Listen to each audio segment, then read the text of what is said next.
Bonjour et bienvenue dans l'émission Leaders Talk consacrée aujourd'hui aux bâtiments modulaires. Alors en France, les leaders du secteur de la construction modulaire sont des sociétés comme Cognio ou Algeco, des bâtiments qui sont assemblés à partir d'éléments préfabriqués. Alors ils sont massivement sollicités par les sociétés de travaux ou encore les collectivités pour des besoins temporaires. Par exemple, des salles de classe pendant la rénovation d'un lycée, des mètres carrés qui sont très plébiscités pour leur praticité, mais qu'une fois achetés et utilisés, sont quasi systématiquement détruits après usage, parfois après seulement 1 an d'utilisation, pendant que des entreprises et des administrations détruisent. D'autres y voient au contraire le potentiel d'un gigantesque marché du réemploi. Encore faut-il connaître le secteur, trouver des repreneurs, organiser le transfert des bâtiments provisoires. Et bien pour nous accompagner sur ce sujet sensible, 2 intervenants avec à ma droite Étienne Morin, fondateur de la société Composphère. Bonjour. Bonjour Linda.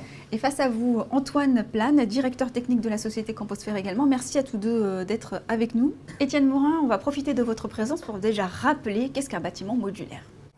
Alors un bâtiment modulaire, c'est un bâtiment préfabriqué, assemblé et équipé dans un atelier ou dans une usine. Il est ensuite transféré sur un site d'installation où on finit de le monter et de le mettre en service. Alors, une structure modulaire sont utilisées pour de nombreux domaines d'activité, dans le domaine de l'industrie, des services, du BTP, des collectivités, des loisirs, et également pour de nombreux usages. L'hébergement, les bureaux, des crèches, des établissements scolaires, des bases-vie, des palais de justice. Mais quelle différence finalement, par exemple, avec un conteneur maritime ? Alors l'idée initiale vient du conteneur maritime pour la création du module. On a simplement gardé les 4 poteaux et les planchers et les plafonds. Les faces des conteneurs, elles sont pleines. Le module est en fait une sorte de version optimisée du conteneur maritime. Là où le conteneur maritime est difficile à isoler, à transformer, à adapter, le module a été conçu pour être adaptable à chaque situation, à chaque besoin, que ce soit une crèche, une école, des bureaux.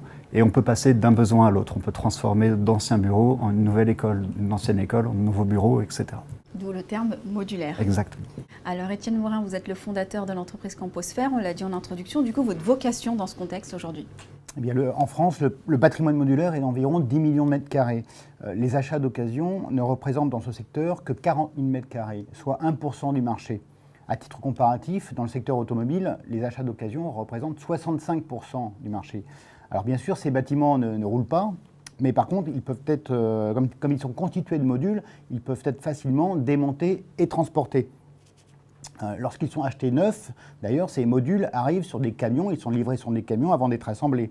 Mais lorsqu'ils n'ont plus d'usage pour leurs propriétaires, ces mêmes modules repartent dans des bennes à ordures.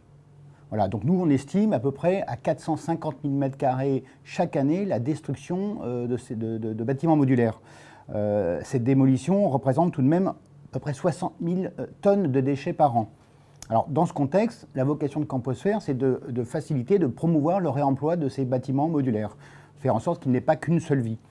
Le réemploi a d'ailleurs des impacts environnementaux, économiques et sociétaux. Environnementaux parce que le réemploi prolonge la durée de vie des biens. L'achat d'un bâtiment modulaire reconditionné représente une économie de 30 à 70%, et sociétaux parce que la promotion de ce marché du réemploi va créer des emplois non délocalisables, contrairement à la fabrication des modules qui est faite en partie à l'étranger.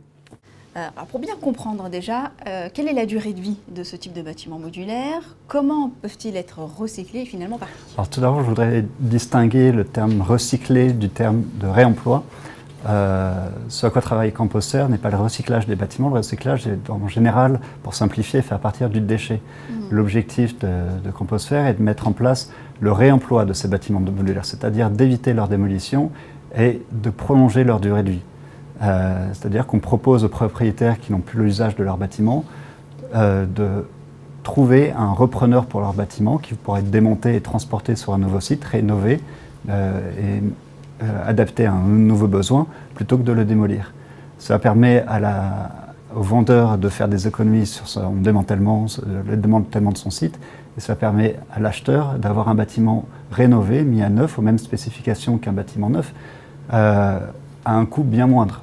Parfois la moitié du prix du coût du neuf, tout en économisant une construction à nouveau. Alors Étienne Morin, en préparant cette émission, vous m'aviez quand même confié être confronté à des freins juridiques. Quand on parle de réemploi, forcément, ça n'arrange pas les affaires de tout le monde, y compris de ceux qui fabriquent. Comment, du coup, chez Composfer, vous envisagez de contourner le problème sur le long terme? Alors en effet, pour les fabricants, le réemploi d'un bâtiment modulaire n'a aucun intérêt. Pour eux, un module vendu, il est préférable qu'il soit détruit plutôt qu'il n'alimente le marché de la location ou le marché de l'occasion. D'ailleurs, le réemploi ne représente que 2% de l'économie circulaire. Donc on voit bien que finalement la production de déchets est encouragée au détriment de l'allongement de la vie d'un bien meuble. Pour ces administrations, il est en effet très facile de payer pour la destruction d'un bâtiment modulaire et très compliqué de permettre l'enlèvement à titre gratuit d'un bâtiment qui est pourtant destiné à la mise en décharge. Alors pour répondre à votre question, Composfer ne va pas contourner le problème, mais va collaborer avec des entités publiques et des entreprises pour que le réemploi soit privilégié sur la destruction. Si Composfer pouvait sauver ne serait-ce que 20% des bâtiments modulaires détenus par les administrations, cela permettrait à ces mêmes administrations de réaliser environ 15 millions d'euros d'économies. Alors, je terminerai mon propos en disant une chose, si vous êtes propriétaire de bâtiments modulaires, contactez Composfer, ne les détruisez pas. Difficile, mais pas impossible. Merci en tous les cas pour vos initiatives, en espérant que votre message soit entendu. Merci à vous de nous avoir suivis sur Forbes. On se retrouve bientôt pour un prochain numéro Leaders Talk.